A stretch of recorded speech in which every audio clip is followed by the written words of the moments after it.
At one point, Asus had a really cool Armoury Crate setup screen. It looked like this. And then an update came through. Eventually, it started looking like this, depending on what wallpaper you have. And a lot of people were complaining about that. Even with the initial install of the driver, you're told to update, you get this or something similar.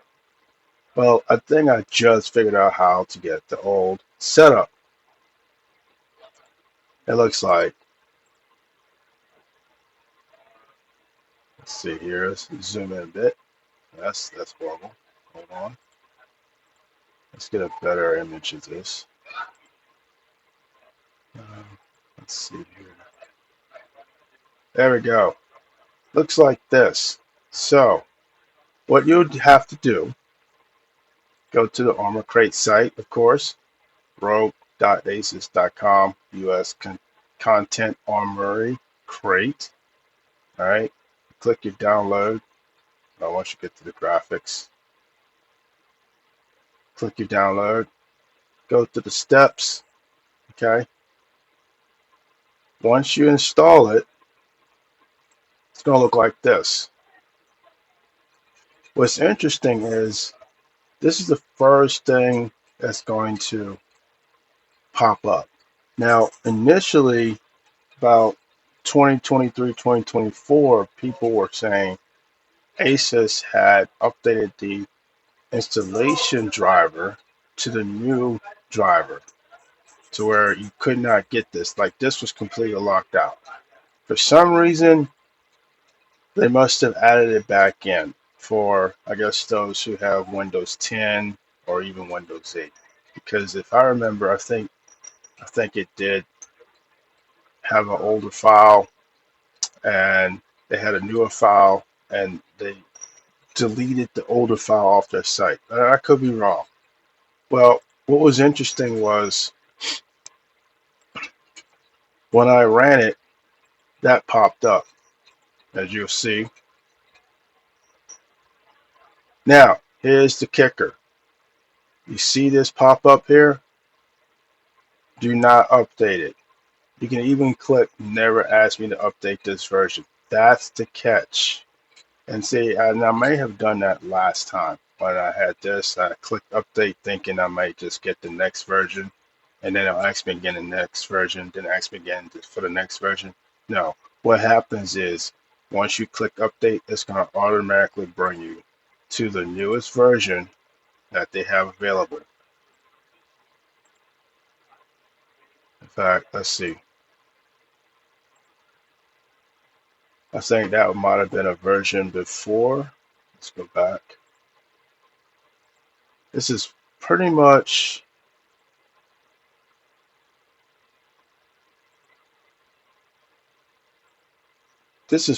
what it looks like now. You'll have your, especially if you have a gaming laptop, you'll have your gaming laptop image to the left, and your stats to the right. Your basic stats.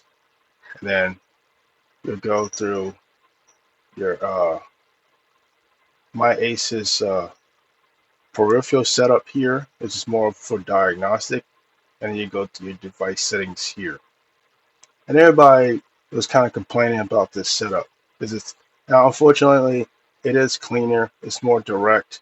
Now, what I noticed is you actually see your fan oscillation signals and readings versus this setup, it's digital. But this is what people wanted to see. Now, this is futuristic versus that. Okay. The other thing is you have all your settings through the scroll wheel or the scroll box. So you don't have your tab. And I believe you would have to go through, I think, your device setting to get all that. So you have the basic same stuff. You have your macros and your device settings here, GPU power savings, customizable hotkeys. Oh yeah, and that's the other thing. It will crash. So that's the only caveat. If you want it, it will crash. because it's old, and the older it gets, the more it will crash. But unless you really want customizable keys, you know, you can mess with that. You have your Aurora Sync,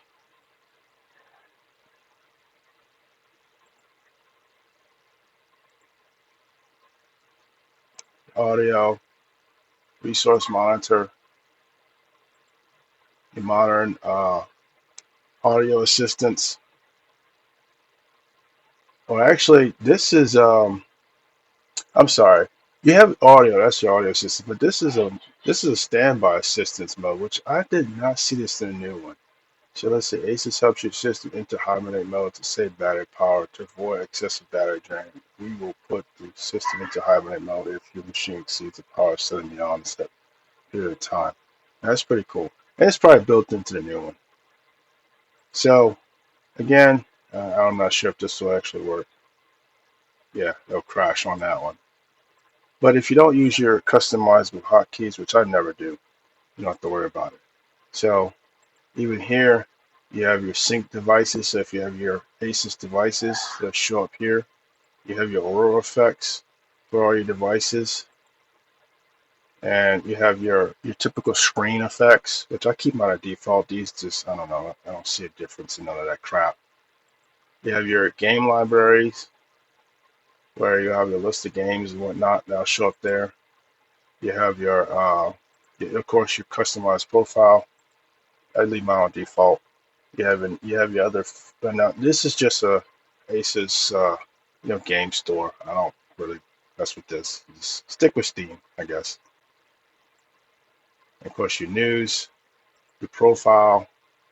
So I'm already logged in, as you can see. And of course, your settings again. You have your update center. If you want to keep it, don't touch this at all. Now you may want to update your services, your lighting effects and all that, but do not update this. It will change it to the newest one.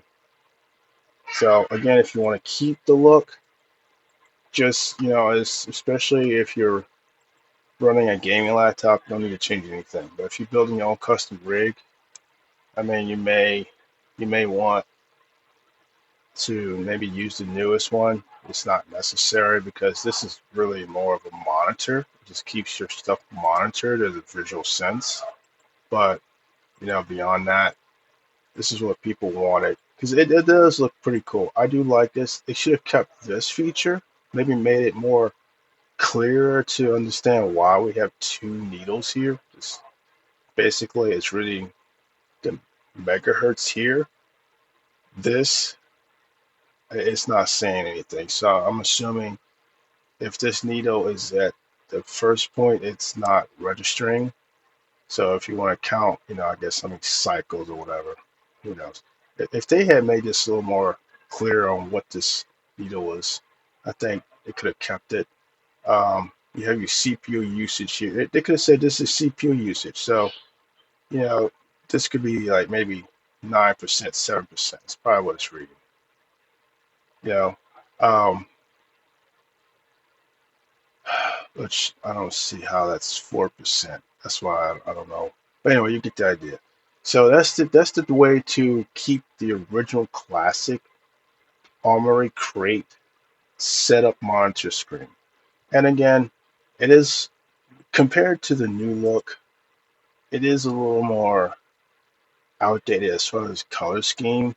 But if you want that futuristic, like cyberpunk style, just don't update it. There's some portions that will allow it to crash, but for the most part, everything is fairly functional. You got your rainbow effects for configuration. You have the system config, uh, which I don't know, panel overdrive. I don't remember that on the new one. Not sure what that's for. It might be for dual screen. But anyway, and you have your account profile, third view. You got your system configs, of course. Second view, you have your memory, fan speeds, GPU mode. If you have games, you add in there. Yeah, so it's kind of the basic same stuff, but it's all in one view. You just slide left to right. The only thing is you won't be able to access your My Asus diagnostic tool. That's the only big difference, but that's going to be in your start menu right here, if that's a big deal.